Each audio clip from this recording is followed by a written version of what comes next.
even at commentary. Nobody can touch me. Rollins with the heist of the century. I'm no longer kid. Make yourself famous. Look at the stare of the champion against the challenger. The irresistible force meeting the immovable object. Boyhood dream has come true for Shawn Michaels. The Miracle Kid! The Miracle Kid! A miracle on Bourbon Street!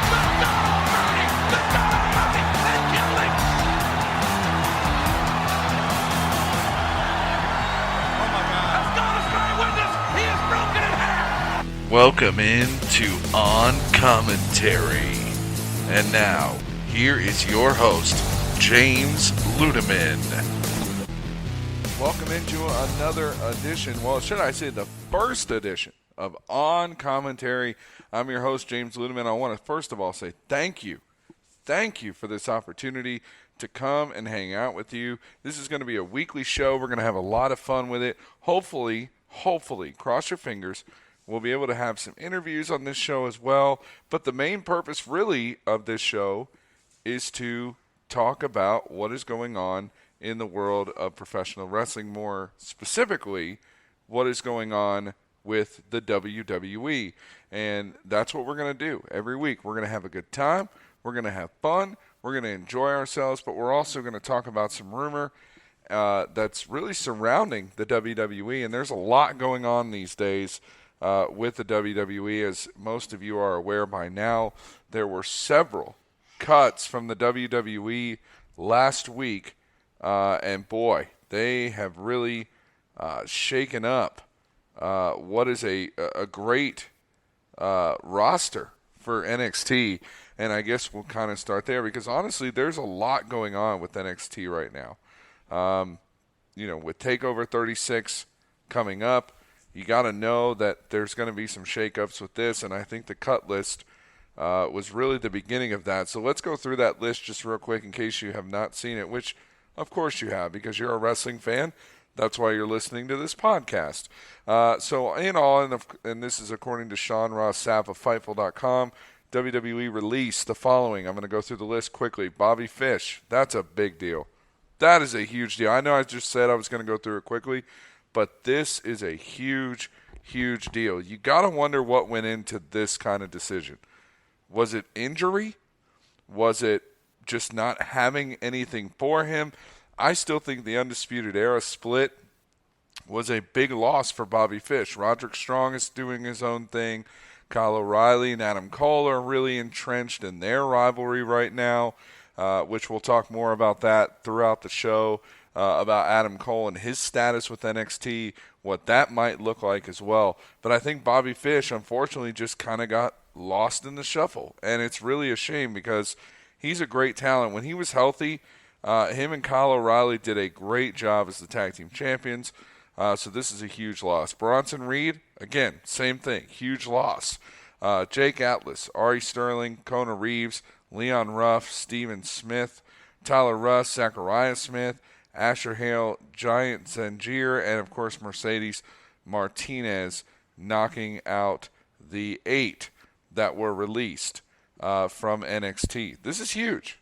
Guys, this is a big deal for NXT. That is a lot of really, really good, talented people that are currently not employed. And listen, they're going to find places to go. I think the landscape of wrestling right now, if you're a wrestling fan like I am, I grew up with this. I grew up in what I feel is the greatest era of wrestling there ever was, in the Attitude Era. And the best part of the Attitude Era, outside of your Stone Colds, your Triple H's, and things like that, was really having options. If you didn't like WWE, you could go to WCW. If you weren't feeling WCW, you could go to WWE. And I know I'm a huge fan of the 83 Weeks podcast. Just throwing that out there. It's not a promotional thing. I just really enjoy listening to that. I loved on the network when they had the Monday Night War series. I loved it because it really brought me back. But the coolest part of that whole thing was having the ability to be able to see options. And I think that's where we are right now in the state of professional wrestling. you're seeing your options with, if you don't like WWE, then you can flip over to AEW. And really, I would also include NXT in that. NXT has really become a sort of third brand for WWE. So if you're not into either one of those two, the AEW or WWE, you could watch NXT, and they have a great program. And I know you hear about all of those different things as a part of this network, the NXT podcast, and all of those other news and notes as well with that. So, I mean, again, you have options that you didn't have even 5 years ago. You could go to an independent scene. There's a lot of really good independents out there. So I don't want to knock anybody on that, because independents, I think, are super important for stars. But now you're seeing these guys who are being let go by the WWE make this jump over to AEW. And again, it's rumor at this point that we're talking about, but you got to wonder who out of this group could go to AEW. And I think Bobby Fish, if he can, again, stay healthy, he's battled some injury, as I mentioned before, but if he could stay healthy, I think this would be a really good opportunity for him to come in and make a big-time impact in an AEW out of this. Now, who knows? There are some of these folks who were cut that may come back. There's always that opportunity, I think.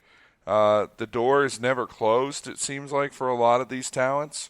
And we've seen talents get cut, and then they end up making a comeback and coming back better than ever. So you got to hope that that's what's going to happen. And, again, I don't want to downplay anything here. When you lose a job, it is not easy, especially when it's something you love to do. And each one of these wrestlers who were released, I could tell you for sure, without even knowing them or talking to them, that this is what they do. This is what they're passionate about. So that is a huge deal. So, yeah, we'll see kind of what unfolds over the next several months, because normally with these contracts, when you're released, of course, you got this 90-day no-compete clause in the release, and, you got to kind of be patient with that. So we'll see kind of where that goes. But the big story really that's revolving right now, as far as NXT goes, what is going to happen to Adam Cole? Adam Cole is by far, I believe, maybe other than Karrion Kross right now, I believe, and also, I guess you can now throw Samoa Joe in the mix. Thank God he's back. Oh, my goodness. Anyway, I think that Adam Cole is NXT by far. I don't think there's any bigger star right now in the NXT brand than Adam Cole. And right now, according to several sources, he's wrestling without a contract.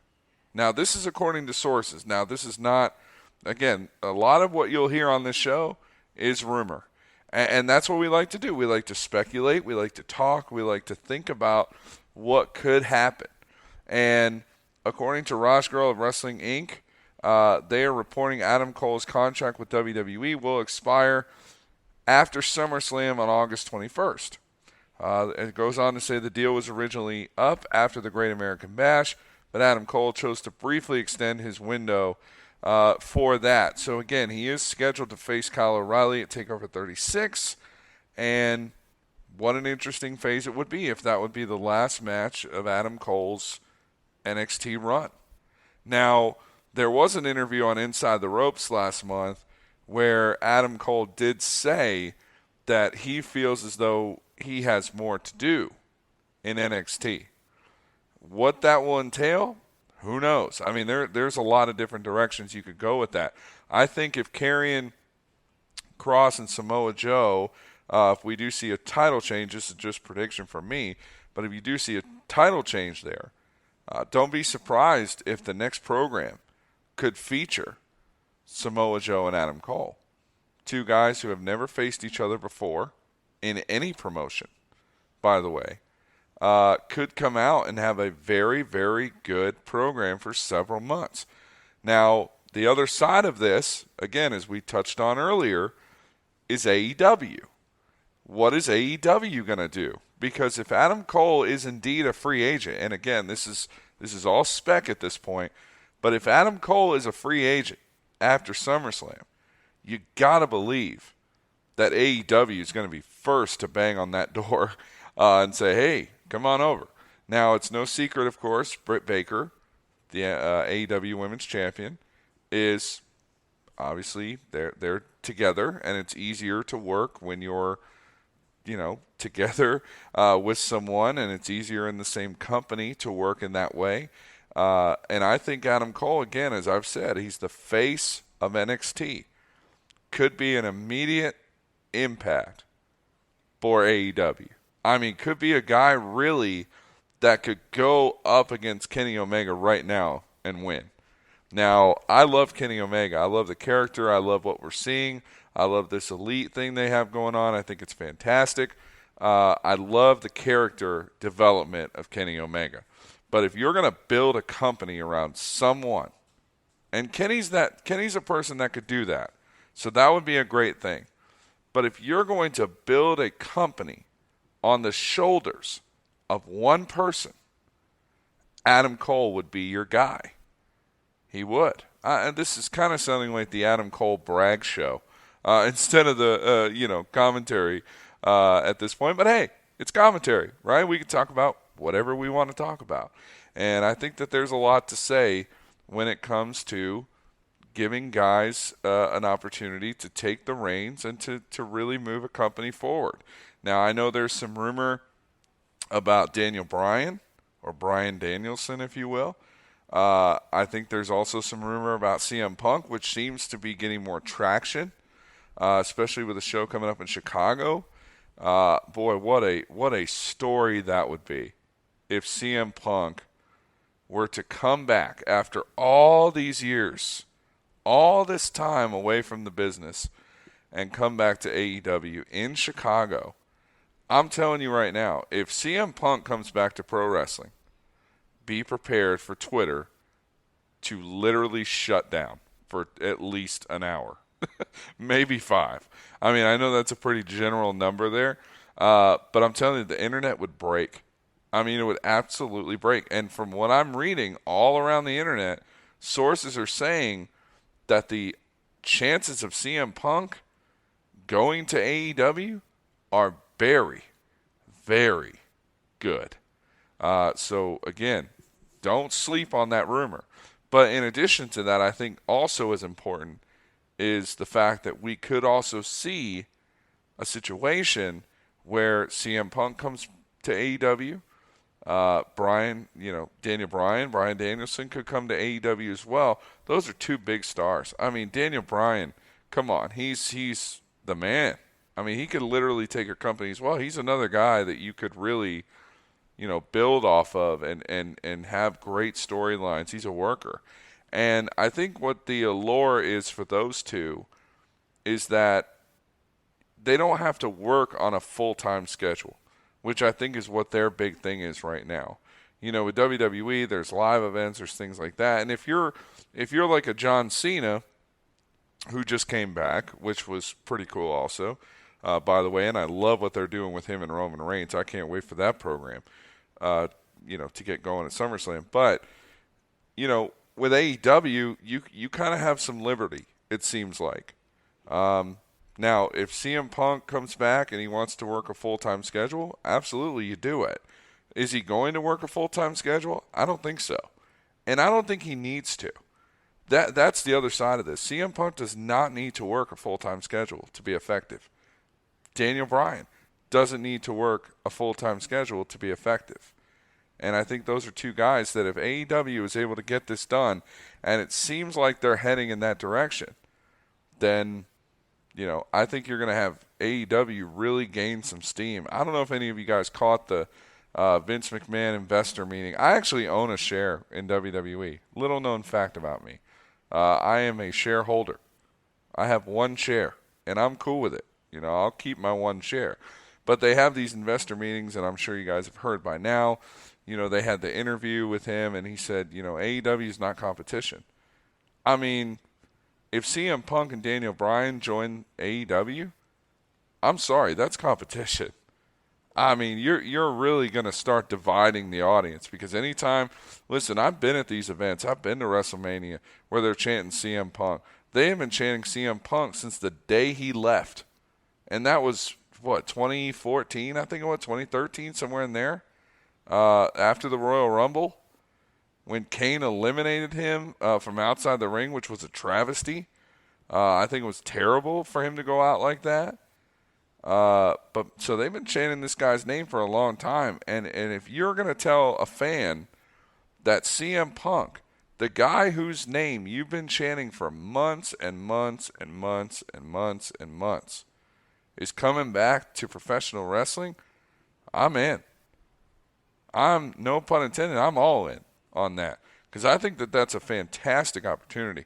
So we'll see what happens with that. And I do want to also comment on one other thing that happened over the last week, because, again, we're covering this.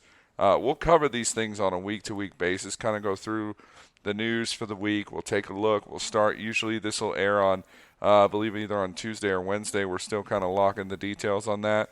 But I'm recording this on a Monday, and, everything's kind of happening right now. So, but what I'm getting to is this. I will say I am devastated by the release of Bray Wyatt. That is a huge loss for WWE. You have a guy that is creative. He took that Fiend role and just morphed it into his own thing, and it was incredible. It was absolutely incredible. Now, I won't lie to you. When I first saw it, I was like, this is stupid. I will never get into this. And the more I watched it, the better it got. The more I invested in it. I was there at WrestleMania in Tampa, and when he came out and, there was the whole allure, I'm telling you, it was the closest thing to The Undertaker I've ever seen. I mean, that's – and I know there's a lot of people who, say that that's kind of the way that they want to go, is that he's kind of this mythological being and things like that, and that's his character, and I love that. But WWE dropped the ball here. And there are those sources as well who are not happy about it. There are some senior members, Fightful Select reported nearly 20 people in the WWE locker room spoke of their disappointment regarding Bray Wyatt's release. He's one of the most creative people in the entire company. I mean, there is, and even in this article here that we just mentioned, it says they hold 100% of the blame, the WWE, for not making this thing with Bray Wyatt work, and I could not disagree any less. I think that they're 1,000%. I wouldn't even put 100%. I'd put 1,000% blame on World Wrestling Entertainment for dropping the ball with Bray Wyatt. Now, this leads to the next question is, what happens next? What is next for Bray Wyatt? Is it AEW? Do you put him in with the Dark Order? I think that would be phenomenal. Just thinking about some of this stuff, like with all these people who leave, you start trying to figure out like where they would fit in. Interestingly enough, Braun Strowman is released, although there is some rumor as well and some sources that say that he could be coming back. I saw on Twitter there was something about WWE putting his merchandise back on the website. I haven't confirmed that yet, so I can't say anything. Of course, I haven't confirmed any of this, so that's the whole point of the show, right? We're on commentary. Roll credits. But you just start putting these guys into these little bubbles of where you believe they would fit. And the more that I think of Bray Wyatt, the more I think of Dark Order. I mean, the more I see, could you imagine a feud, and they sort of did this, but a feud with Bray Wyatt and Malachi Black, or Aleister Black, whatever you want to call him, Tommy Red, or whatever his name is now. There's so many names. But just imagine those two guys having a feud together would be insane. Imagine Bray Wyatt just having, there's so many guys in AEW that you could just go, man, he would be amazing in this. And it's not just the main guys. It's these undercard guys. Jungle Boy, and I'm not saying Jungle Boy's undercard. Darby Allin. Oh, think about that. Think about that. Bray Wyatt and Darby Allin in a feud. Are you kidding me? With Sting? Oh my goodness.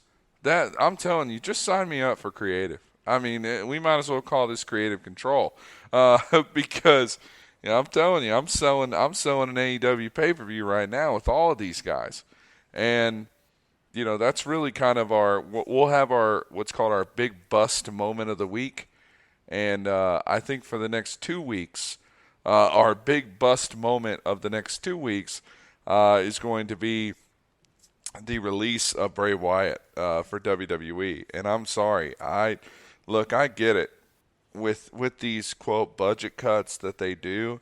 Sometimes there's tough decisions to be made, but there's no way you release him.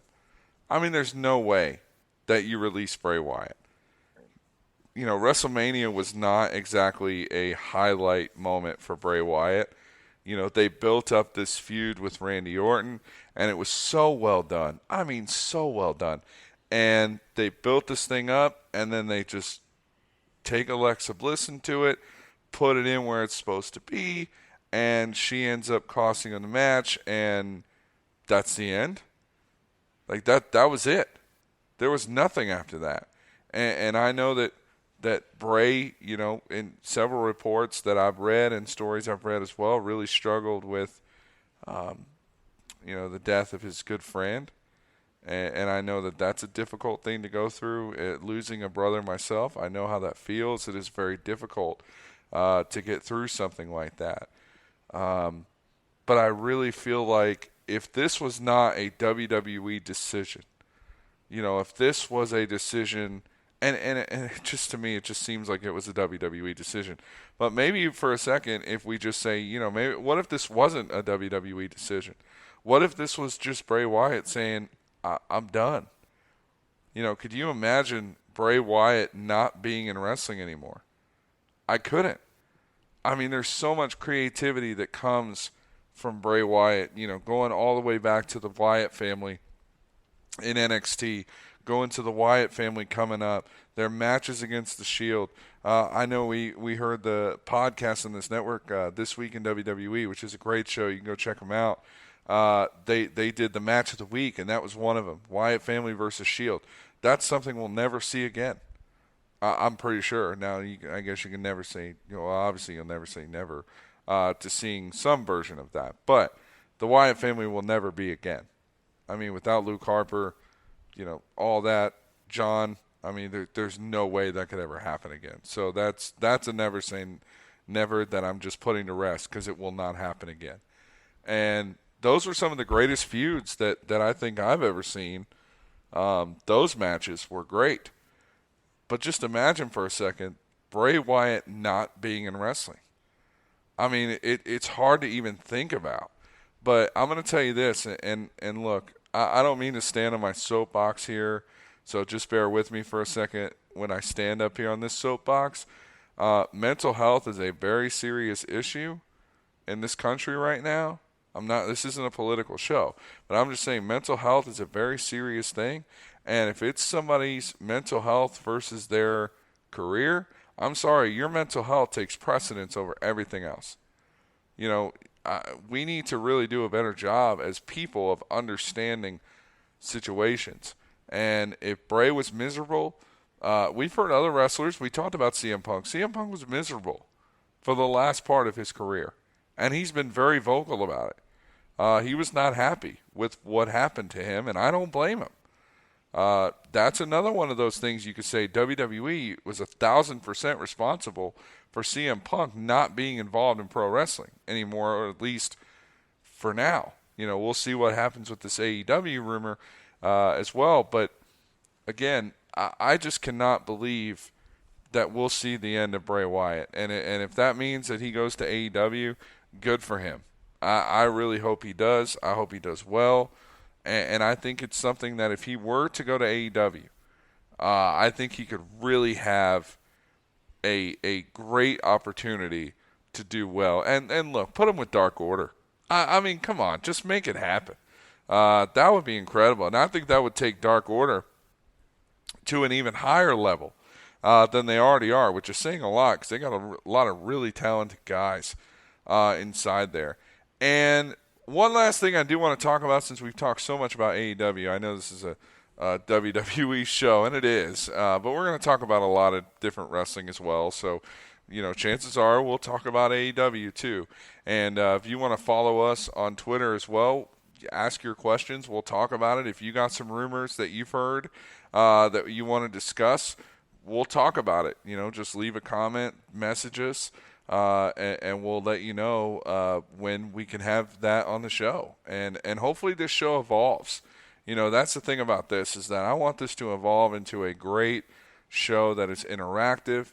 We're working on hopefully getting some wrestlers on. We'll see. No promises. Of course, nothing is ever guaranteed. But, it would be great to have a good opportunity to, interview some cool people and be a part of that. So I guess stay tuned. Stay tuned for that. We'll see. So we'll talk some AEW here just for a second as we get ready to wrap up here in just a few minutes, the show. But AEW, we talked about the Dark Order. The Elite beat the Dark Order this week and took not Adam Cole. I'm still thinking of Adam Cole. Hangman Page out of the AEW Championship match at All Out.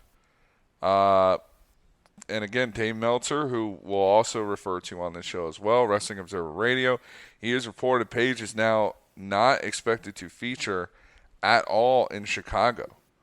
So again, that's another weird scenario that you just kind of feel like all of these different marbles, or dominoes, I guess is a better terminology. All these different dominoes are kind of falling into place for CM Punk. There's too much going on. This event's in Chicago. Kenny Omega suddenly doesn't have an opponent. I can imagine a scenario, and if I spoil this for you, sorry, but we still got some time. So I guess it's not really a spoiler as much as it is me saying, hey, if I called this right, woohoo, brownie points for me. Just imagine a scenario where Kenny Omega doesn't have an opponent. They come out, they're sitting there ready to go, and all of a sudden, bam, CM Punk. I mean, and the match starts right then. I mean, they literally will fight right then. And I don't know how much of a diss it would be to Kenny Omega to turn the AEW World Title over to CM Punk the first night.